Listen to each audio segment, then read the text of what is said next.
Olá, tudo bem? Começa agora mais um programa Vida e Saúde. Você é muito bem-vindo aqui com a gente. Você sabe que quando começa o programa Vida e Saúde, muita coisa pode mudar na sua vida, com pequenos desafios, com pequenas coisinhas, pequenos detalhes que podem fazer total e grande diferença. Essa é a proposta do Vida e Saúde.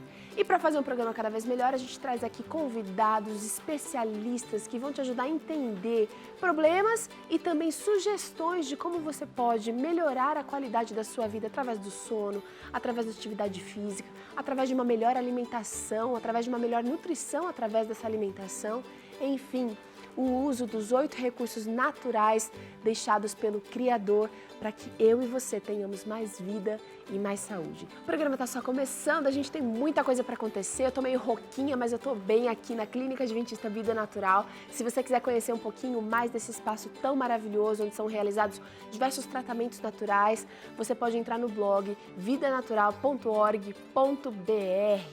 E no programa de hoje a gente começa uma conversa bastante interessante sobre coluna. Você sabe como é feita, qual é a estrutura, do que compõe a estrutura da coluna? Hoje a gente vai entender um pouquinho mais da anatomia da coluna. Tem também o quadro No Divã com Rebeca Stina, ingredientes essenciais do pão. Você vai aprender aqui técnica para não falhar na sua receita de pão integral. E tem também receita. Hoje é bolinho de batata, uma receita bem gostosa que agrada muita gente. Todo mundo em casa vai ficar feliz com a receita do Vida e Saúde de hoje. Muito bem, você sabe que pode interagir com a gente a hora que quiser, a hora que for mais conveniente para você. Acesse o nosso blog, novotempo.com/vida e saúde. Lá você encontra todas as receitas que a gente já passou aqui no programa Vida e Saúde. Se tiver com dificuldade de encontrar alguma receita, escreve lá pra gente. A gente tem pessoas maravilhosas trabalhando para que esse conteúdo maravilhoso chegue até você. A Mariana está à disposição, a Carol também está à disposição. Vocês já conhecem as nossas assistentes aqui.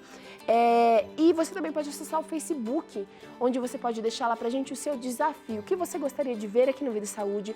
Uma receita que você gosta muito, mas que sabe que não é tão saudável. Manda lá pra gente e a gente vai tentar transformar o seu desafio numa coisa possível, saudável, mas cheia de sabor. Combinado? Agora é hora de papo sério. Quero conversar, na verdade, com o Dr. Rubem Silva. Tudo bem, doutor? Tudo bem, Pedro? Dr. Rubem é fisioterapeuta e vai estar com a gente durante toda essa semana falando de um assunto importantíssimo. Eu gosto muito de quando a gente tem a oportunidade de conversar sobre esse assunto, doutor, porque eu sei que pode fazer grande diferença como a gente trata, como a gente cuida da nossa coluna. Pode. Prazer recebê-lo aqui, viu? Muito obrigado, o prazer é meu de estar aqui neste programa que eu gosto muito. Ai, que bom, que bom. Doutor Rubem, a gente está aqui cheia, né? Você trouxe aqui uns materiais ótimos, didáticos, para a gente compreender. A coluna não posso dizer que é um órgão, mas é uma estrutura. Uma estrutura fundamental para a boa saúde, para a qualidade de vida de todo ser humano. Sim. Por quê?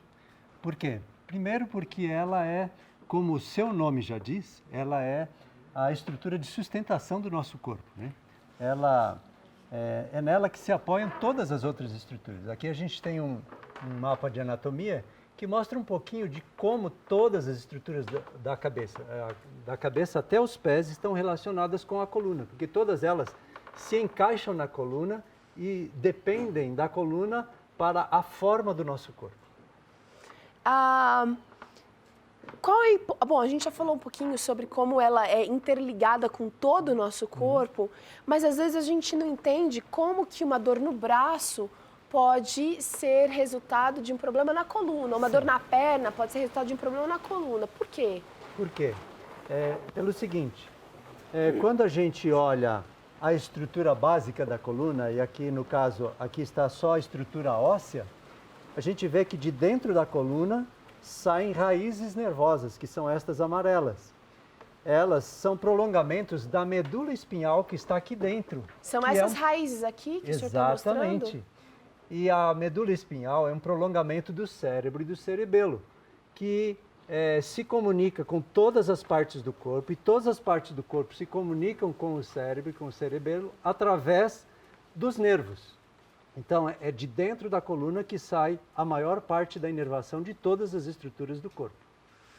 Doutor, por isso que, assim, Se você tiver, por exemplo, um problema aqui no pé, esses nervos do pé vão captar o problema e vão enviar a mensagem para lá. Você pode estar com a dor aqui, mas o problema será aqui porque a raiz do nervo que comanda essas estruturas está comprometida aqui. Quando eu olho essa imagem, quando eu olho alguém entendido falando e mostrando, eu fico pensando como Deus é maravilhosamente incrível e criou uma estrutura tão complexa, mas que funciona de maneira tão perfeita, que obedece os comandos, né? E não tem como a gente não se maravilhar. Vamos falar um pouquinho então sobre a anatomia da coluna. O que são as vértebras e quantas vértebras nós temos? Ótimo.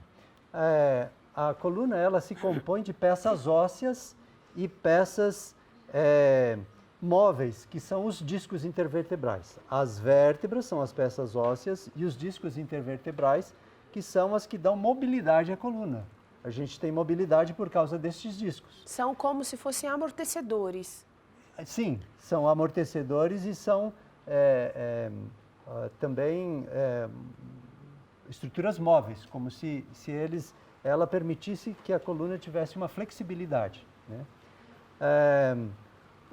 As vértebras, elas se associam através de articulações que são as facetas articulares. Nós temos basicamente 33 vértebras, só que algumas delas no adulto já são soldadas, como as vértebras do cóccix e do sacro.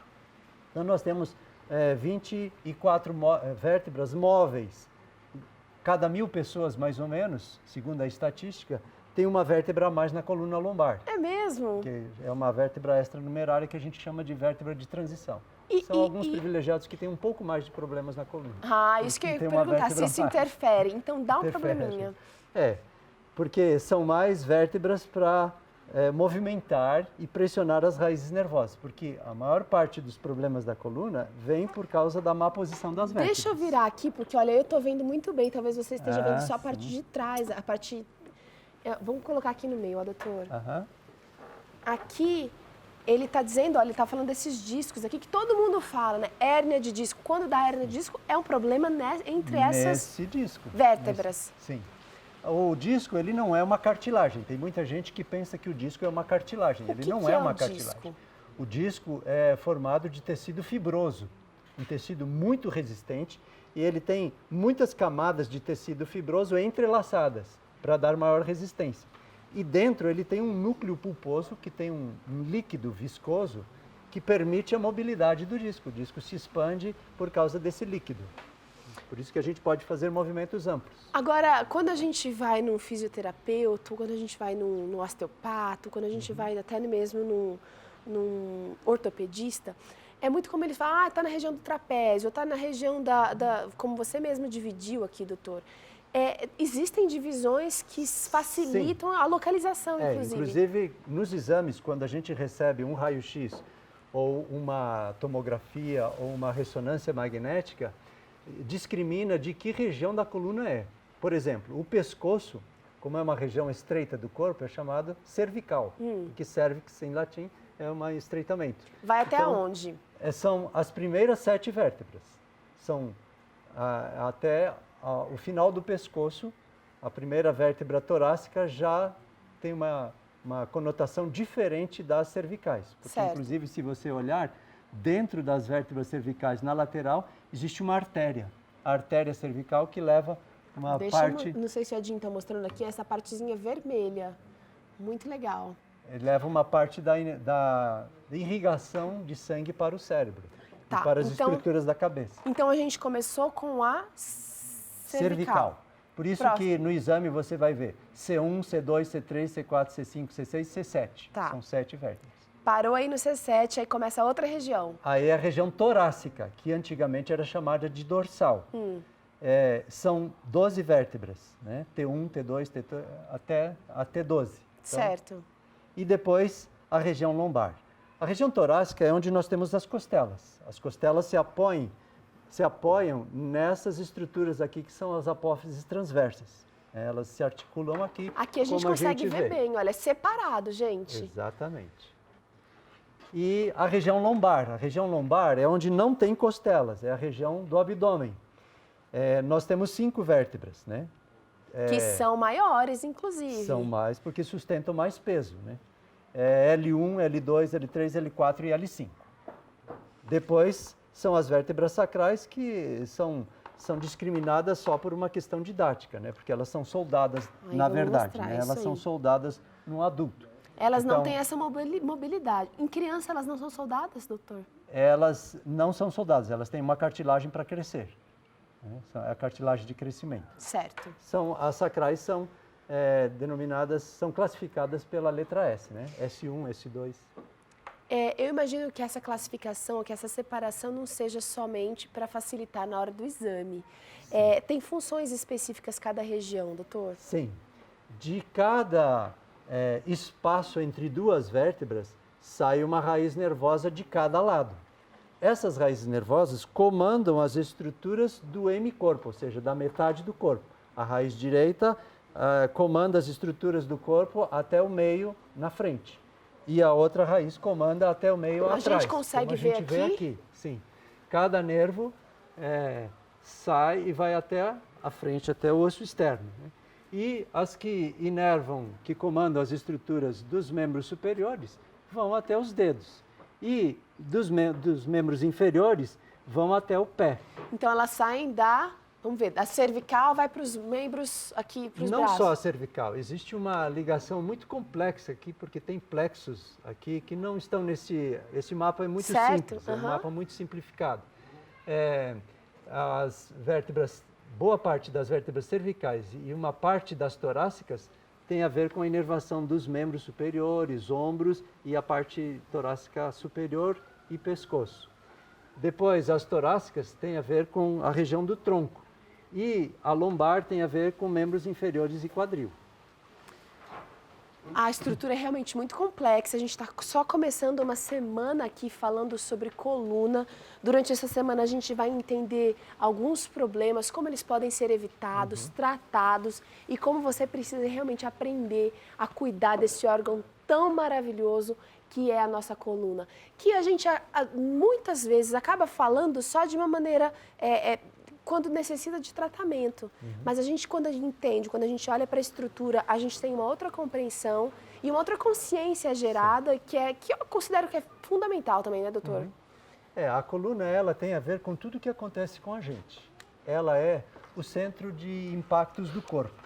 Por exemplo, se você cai e apoia a mão, esse impacto que você recebe na mão, apoio, ela repercute na coluna e vai causar um problema em alguma ou algumas vértebras da coluna, que vão rodar e vão começar a pressionar raízes nervosas. A mesma coisa se você cai ajoelhado.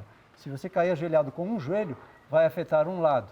Se você cair com os dois joelhos, pode afetar os dois lados. Ou se você cair de costas ou de frente, ou se você levar uma pancada no quadril. É uma infinidade de possibilidades. Você pode ter desvios na coluna em qualquer nível dela. Bom, Dr. Rubens Silva vai estar conosco durante toda essa semana falando sobre a coluna e sobre como você pode e deve cuidar melhor dessa sua estrutura tão maravilhosa, tão importante. Por enquanto, hoje, muito obrigada, doutor, e a gente te vê amanhã, no próximo programa Vida e Saúde. Tá ok.